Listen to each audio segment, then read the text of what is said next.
Everyone, I am Sonam. Welcome back to my YouTube channel Apna विद्यालय।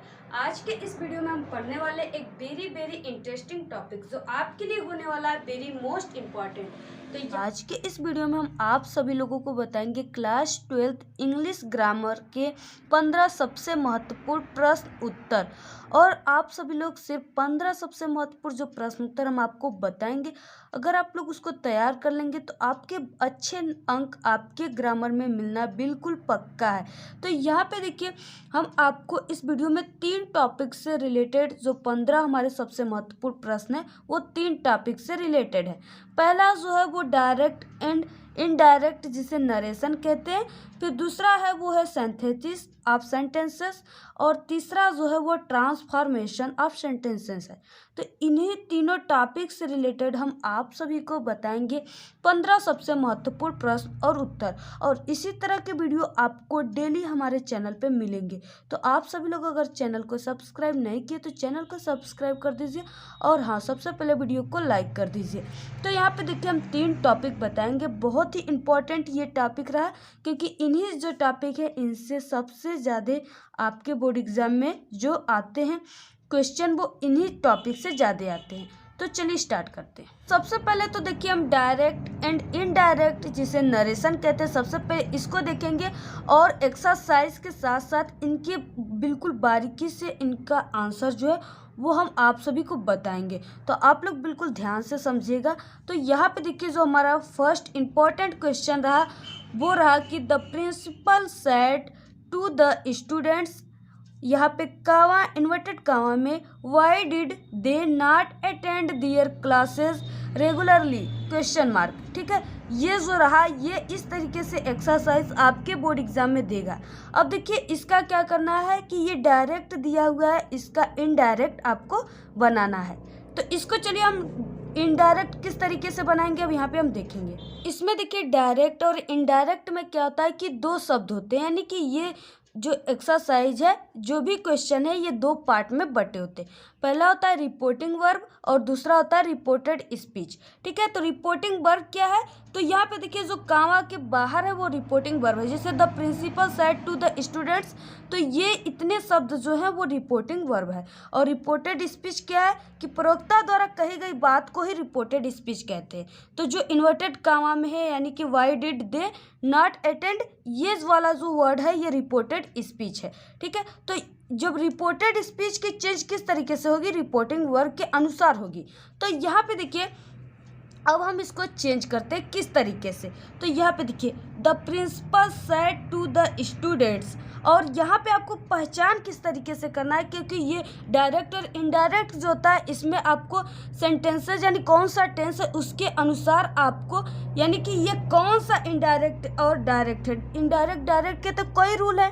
ठीक है, तो इसमें कौन से फॉलो होंगे पहले आपको ये पहचान करना है। तो आप लोग यहाँ पे देख रहे हैं, आपको पूरा पहले पढ़ना है। इसके बाद आप लोग यहाँ पे देख रहे हैं कि वाई दिया है। ठीक है, अगर वाई दिया हुआ है तो ये क्या है, इंट्रोगेटिव है। ये क्या है, इंट्रोगेटिव है। तो अब इंट्रोगेटिव का किस तरीके से अब इसमें चेंज होता है, यानी कि कामा इन्वर्टेड कामा को हटाकर क्या लगता है, इन सभी का नॉलेज आप सभी को होना चाहिए। देखिए, वीडियो काफ़ी ज़्यादा हो जाएगा क्योंकि लंबा हो जाएगा, क्योंकि मैं जो है वो काफ़ी अच्छे से समझाने का प्रयास आप सभी को करते हैं कि आप सभी को कोई भी डाउट ना रह जाए। ठीक है, तो देखिए यहाँ पे वाई को हम क्या, वाई दिया है तो ये क्या है, इंट्रोगेटिव है। तो इसमें क्या है कि कामा इन्वर्टेड कामा को, इन दोनों वर्डों को यानी कि रिपोर्टिंग वर्ड और रिपोर्टेड स्पीच को जोड़ने के लिए कुछ ना कुछ कंजक्शन होते हैं। ठीक है, तो अगर देखिए यहाँ पे अगर वाई ना रहता तो इसमें इंट्रोगेटिव सेंटेंस में जैसे इफ और वेदर का यूज होता है। ठीक है, जो वेदर होता है वो ऑप्शनल के लिए होता है और इफ इसी तरह 2 वर्डों को जोड़ने के लिए होता है। तो बट इसमें कोई भी, इसमें जो है इफ और वेदर कुछ भी का यूज नहीं होगा, कोई भी शब्द इसमें यूज नहीं होंगे।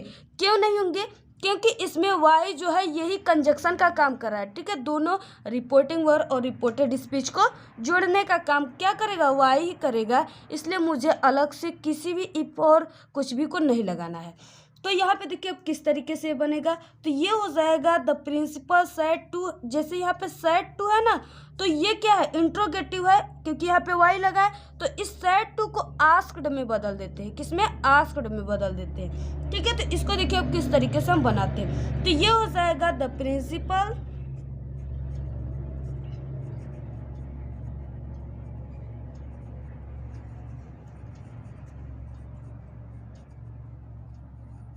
देखिए द प्रिंसिपल आस्क्ड, क्योंकि हमने सेड टू के प्लेस पे क्या लिखा, आस्क्ड लिखा, ठीक है, आस्क्ड द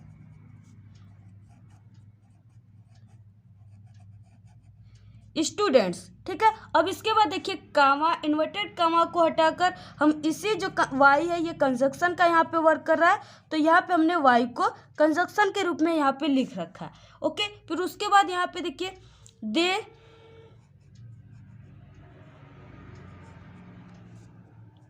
फिर उसके बाद अब देखिए यहाँ पे जो ग्रामर का रूल होता है ना, हर एक लाइन में आपको ध्यान रखना होगा, क्योंकि इसके हर एक लाइन में एक नए नए रूल महाराज बैठे हुए हैं, तो आपको इसको ध्यान में रखना है। देखिए जैसे ही आप लोग आगे बढ़ते जाएंगे लाइन में, एक नए नए रूल का आपको यूज़ करना होगा।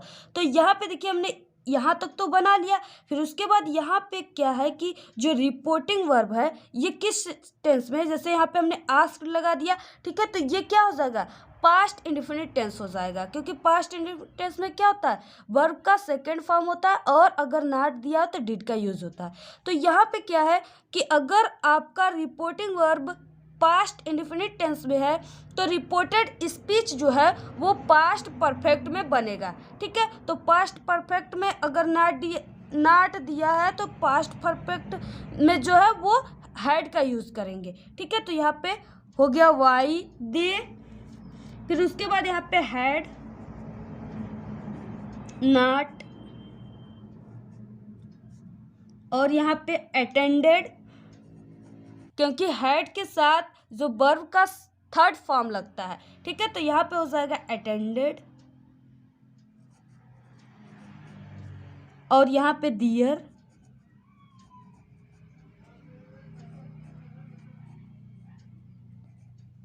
दियर क्लासेस रेगुलरली,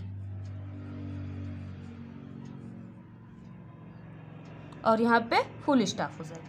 तो इस तरीके से ये बनकर तैयार हो गया। फिर उसके बाद देखेंगे नेक्स्ट।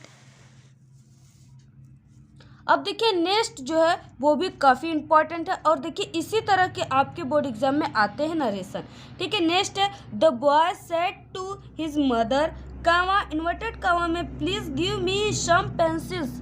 अब इसको देखिए किस तरीके से बनाना है, तो यहाँ पे दे दिया प्लीज, ठीक है, प्लीज़ अगर यहाँ पे दे दिया तो प्लीज़ का क्या लगेगा, यहाँ पे अगर हम लगाएंगे रिपोर्टिंग वर्ब में तो इसका रिक्वेस्टेड लगता है, ठीक है, रिक्वेस्ट करा है। अगर कोई भी बंदा प्लीज़ कहकर आपको पुकार रहा है तो वो आपसे रिक्वेस्ट कर रहा है कि नहीं मुझे ये चीज़ दे दो, ठीक है। तो इसी तरीके से एक लड़का भी है अपने माँ से पेंसिल के लिए, कुछ पेंसिल के लिए कह रहा है, ठीक है, देने के लिए। तो अभी इसको हम किस तरीके से बनाएंगे, अब यहाँ पे देखिए, तो ये हो जाएगा द बॉय रिक्वेस्टेड, ठीक है। सेड टू के प्लेस पे क्या लगेगा, अगर यहाँ पे प्लीज दे दिया ना तो सेड टू के प्लेस पर आप रिक्वेस्टेड का यूज करेंगे, रिक्वेस्ट का करेंगे, और यहाँ पे सेकेंड फॉर्म लगेगा तो रिक्वेस्टेड हो जाएगा। तो यहाँ पे देखिए the boy requested his mother,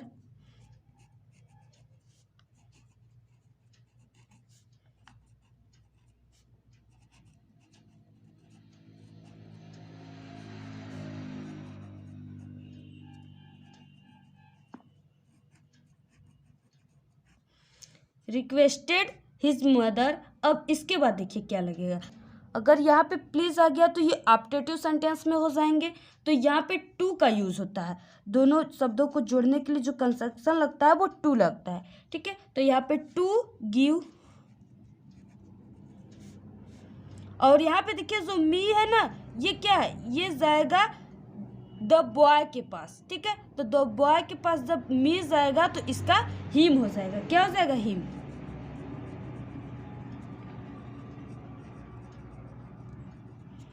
some pencils.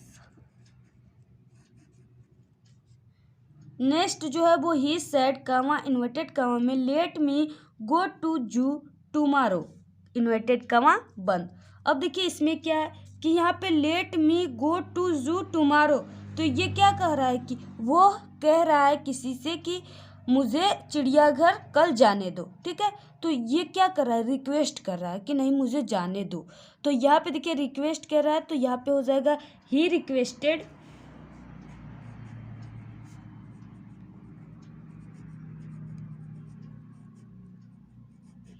He requested. फिर उसके बाद यहाँ पे इन्वर्टेड कामा को हटाकर कामा इन्वर्टेड कामा को यहाँ पे कंजक्शन के रूप में टू लगा देते, इसमें लेट वाले जो भी रूल है, ठीक है, तो इसमें टू लगा देंगे। फिर उसके बाद जू,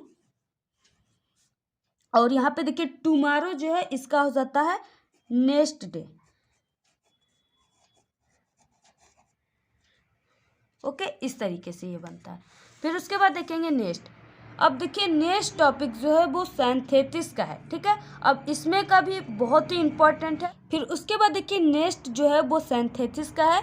ये नेक्स्ट दिया हुआ है कि साधना इज़ वेरी वीक, साधना बहुत ही कमज़ोर है, फुल स्टॉप। फिर उसके बाद सी कैन नॉट वॉक प्रॉपरली, वह अच्छे तरीके से वॉक यानी कि टहल नहीं सकती, ठीक है। इसको क्या करना है कि सिंपल सेंटेंस में चेंज करना है। तो यहाँ पे देखिए क्या करना है कि इसमें जो वेरी दिया है ना, इसके प्लेस पे सो का यूज़ करते हैं। किसका? SO, सो का यूज़ करेंगे। फिर उसके बाद इन दोनों वर्डों को जोड़ने के लिए यहाँ पे दैट का यूज़ करना है। फिर उसके बाद कुछ भी नहीं करना, आपको इसी तरीके से लिखना है। तो यहाँ पे देखिए अब चलिए,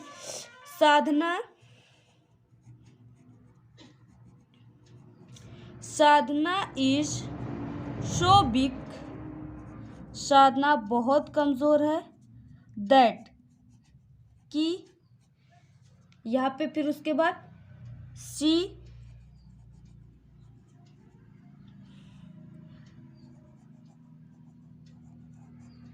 can not walk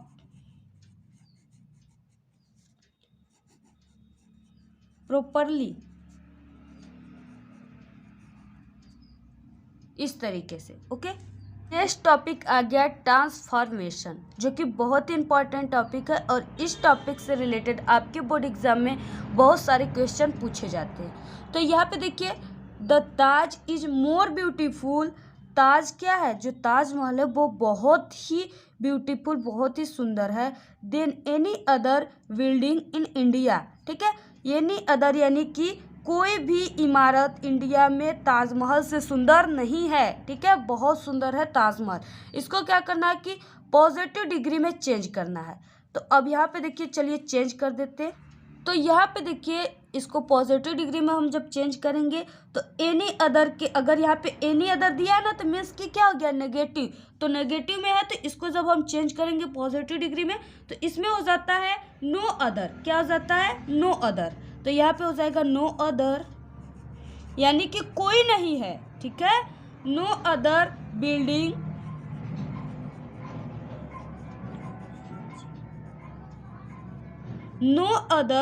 building in India is as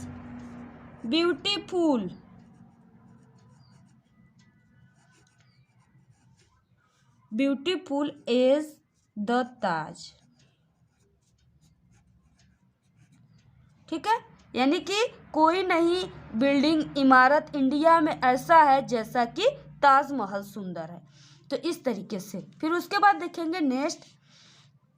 अब देखिए नेक्स्ट दिया हुआ है, no other girl in the class is so beautiful as Renu, यानी कि कोई भी क्लास में ऐसी लड़की नहीं सुंदर है जितना सुंदर रेनू है। इसका क्या करना है कि सुपरलेटिव डिग्री इसका बनाना है, ठीक है। तो यहाँ पे देखिए नो अदर दिया हुआ है, इसका सुपरलेटिव डिग्री बनाना है। तो हो जाएगा, पहले इसमें जो सब्जेक्ट है वो क्या है? रेनू है। रेनू का जो बात कही जा रही है वो रेनू का ही बात है, यानी रेनू से सुंदर क्लास में कोई नहीं है। तो रेनू को सबसे सब्जेक्ट सबसे पहले लिखेंगे हम। तो रेनू इज, क्योंकि यहाँ पे इज है, तो रेनू इज द, क्योंकि जो सुपरलेटिव डिग्री है ना, इसको क्या होता है, इसमें यहाँ पे दिया हुआ है एज, तो इसमें क्या होता है, इसको जब सुपरलेटिव डिग्री में हम चेंज करेंगे तो द मोस्ट ब्यूटीफुल हो जाएगा। क्या हो जाएगा? द मोस्ट ब्यूटीफुल, यानी कि मोस्ट के साथ क्या लग जाएगा? द का यूज होता है, यानी कि सबसे सुंदर।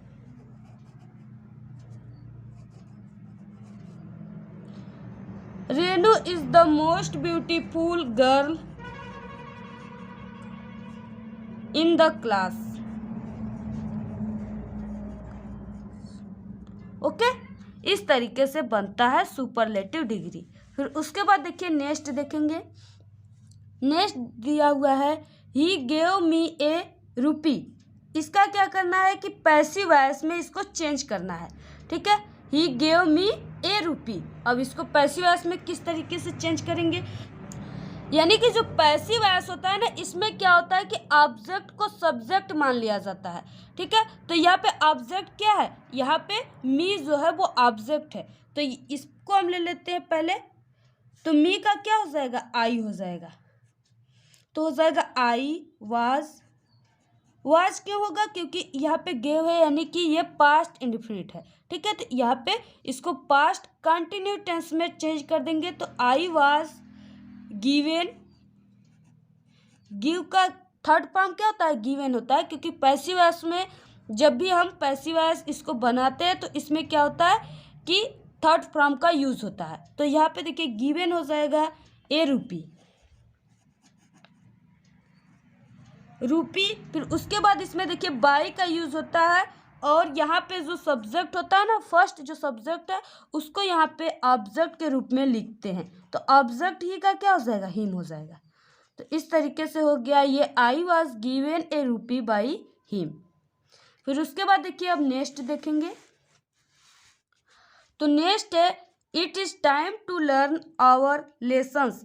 ये जो टॉपिक है ना, ये पैसिव वॉइस का सबसे जटिल टॉपिक है, और इसको आपको बहुत ही ध्यान देना बहुत ही ज़रूरी है, क्योंकि इसमें क्या होता है कि बाई का यूज़ नहीं होता, उसके प्लेस पर फॉर का यूज़ होता है, FOR, ठीक है। तो इसको क्या करना है कि पैसिव वॉइस में इसको चेंज करना है।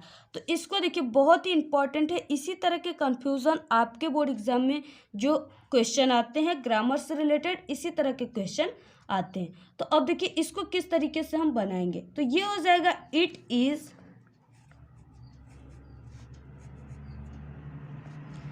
ये हो जाएगा इट इज टाइम, टू के प्लेस पर यहाँ पे फॉर का यूज होता है, ठीक है। For our lessons, lessons to be learn, ठीक है। तो इस तरीके से यहाँ पे फॉर और बी का यूज हुआ है। तो आप सभी लोग यहाँ पे बिल्कुल इस तरीके से ये होता है, इसको तैयार कर लीजिएगा और इसको काफ़ी ध्यान में रखिए। फिर उसके बाद देखिए नेक्स्ट दिया हुआ है कि ही इज़ टू बिग, वो बहुत ही कमज़ोर है, यानी कि वो इतना कमज़ोर है। टू लिफ्ट दिस वेट, यानी कि कहा गया कि वो इतना वजन उठाने के लिए क्या बहुत ही कमज़ोर है। अब इसको देखिए क्या चेंज करना है इसमें, तो इसको सिंपल सेंटेंस में चेंज करना है। यानी कि यहाँ पे टू दिया हुआ है ना, तो ये जो है ये एडवर्ब टू है, और टी ओ जो होता है वो इन्फिनेटिव टू होता है। तो एडवर्ब टू के प्लेस पर यानी एडवर्ब टू को हटा कर रिमूव करके सो का यूज़ होता है, और इन्फिनेटिव टू को हटाने पर यहाँ पे दैट का यूज़ होता है। तो चलिए अब यूज़ करके हम आपको दिखाते हैं। और दैट के साथ इसमें कैन नॉट और कुड नॉट का यूज़ होता है, ठीक है। अगर यहाँ पे वाज रहता तो इसमें यूज़ होता है दैट के बाद कुड नॉट, अगर यहाँ पे इज है तो इसमें कैन नॉट यूज़ होगा। किस तरीके से होगा आप चलिए देखिए। तो ये हो जाएगा he is so big, too के प्लेस पे क्या हो जाएगा सो बिग, तो ही इज़ सो बिग। और यहाँ पे हमने कहा कि इन्फिनेटिव टू है, इसके प्लेस पर हो जाएगा दैट, फिर उसके बाद can not, can not lift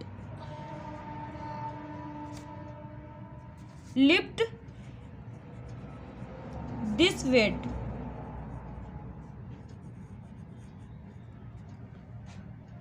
फिर उसके बाद देखिए नेक्स्ट जो है 12वां क्वेश्चन, जो कि बहुत ही आपको ध्यान देने वाला है। ये पैसिव वॉइस है, ठीक है।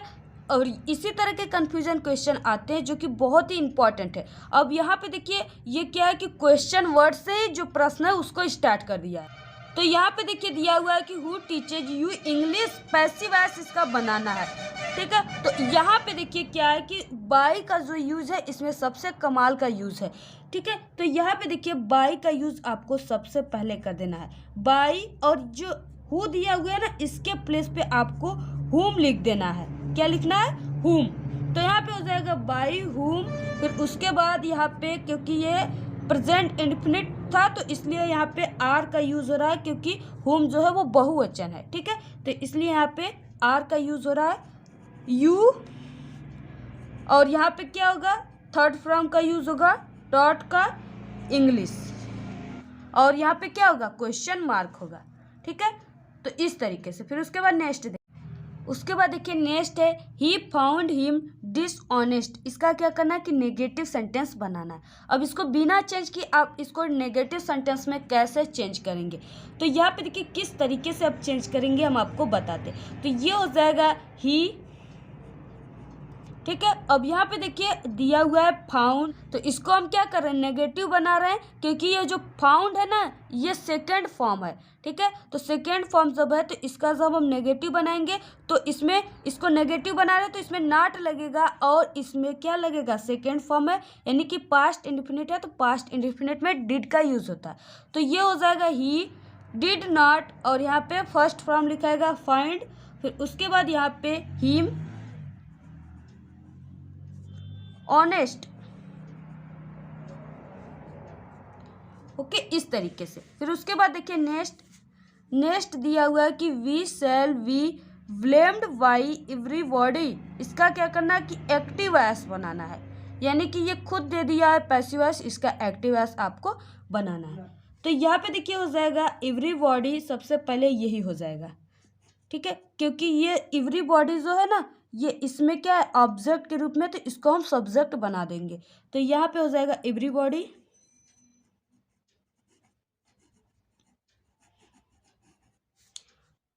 और यहाँ पे सेल है क्योंकि एवरीबॉडी हो गया तो ये एक वचन हो गया, तो इसमें क्या हो जाएगा, बिल का यूज होगा। यहाँ पे बी था तब तो सेल का यूज था, अब ये एक वचन हो गया तो बिल का नहीं यूज होगा। तो यहाँ पे हो गया एवरीबॉडी विल ब्लेम, क्योंकि इसमें क्या हो रहा है एक्टिव वॉइस बना रहे हैं तो इसमें पहला वचन ही होगा, फर्स्ट फॉर्म होगा। ठीक है, तो यहाँ पे हो जाएगा ब्लेम, फिर उसके बाद अस, वी का क्या हो जाएगा ऑब्जेक्ट अस हो जाएगा। तो इस तरीके से ये हो गया एवरीबॉडी विल ब्लेम अस। फिर उसके बाद देखिए अब नेक्स्ट देखेंगे, नेक्स्ट है 15वां क्वेश्चन। ये दिया हुआ है कि he is too miser to spend any money. अब यहाँ पे देखिए कंजूसों की बात कही गई है कि वो कोई भी पैसा खर्च करने के लिए बहुत ही कंजूसी करता है। ठीक है, तो यहाँ पे देखिए अब यहाँ पे टू का यूज है, यानी कि ये एडवर्ब टू है, ऐसा सेंटेंस ऊपर भी आ चुका है।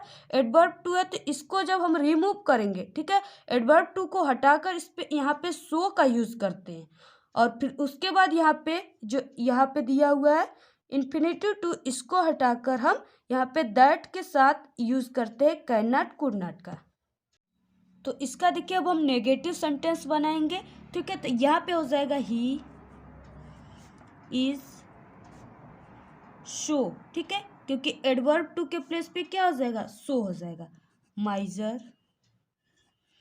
फिर उसके बाद यहाँ पे देखिए जो टू है ना इन्फिनेटिव टू, इसको हटाकर यहाँ पे दैट का यूज होगा।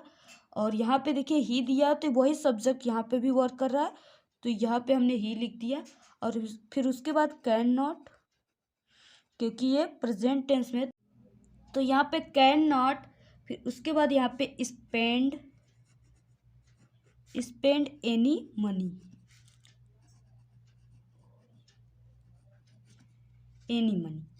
तो इस तरीके से यहाँ पे जितने भी क्वेश्चन यानी कि 15 क्वेश्चन है, इन सभी का आंसर भी हम आप सभी को बता दिए। आई होप कि आपको ये पसंद आया होगा और समझ में आया होगा। तो आप सभी को ज़्यादा से ज़्यादा हमारे इस वीडियो को शेयर करना है, और इस पर अच्छे से व्यूज़ अगर आएंगे तो हम आप सभी को डेली जो इंग्लिश ग्रामर 12th है ना, इसको हम आपको डेली इसके जो भी एक्सरसाइज है, क्वेश्चन है, इंपॉर्टेंट टॉपिक है, उन सभी को आपको डेली वीडियो इसका प्रोवाइड कराएंगे। और वैसे भी चैनल पे वीडियो कई अपलोड है इंग्लिश के, तो आप लोग जाकर देख सकते हैं और कमेंट ज़रूर करिएगा। Okay bye. में इतना ही। हमारे अपना विद्यालय यूट्यूब चैनल पे क्लास 12th के आल सब्जेक्ट की स्टडी कराई जाती है, और कई इंपॉर्टेंट बोर्ड एग्जाम से रिलेटेड कई इंपॉर्टेंट ट्रिक भी बताए गए हैं। अगर आप अभी तक अपना विद्यालय यूट्यूब चैनल के कई वीडियो को नहीं देखे, ट्रिक वगैरह को नहीं देखे, तो प्लीज आप लोग हमारे अपना विद्यालय यूट्यूब चैनल पे एक बार विजिट जरूर करें। ठीक है, तो आज के इस वीडियो में इतना ही। आपको वीडियो कैसा लगा, वीडियो पसंद आए तो एक बड़ा सा लाइक कर दे, चैनल को सब्सक्राइब करके बेल आइकन को जरूर प्रेस कर दे। Thank you, all the very best, bye bye.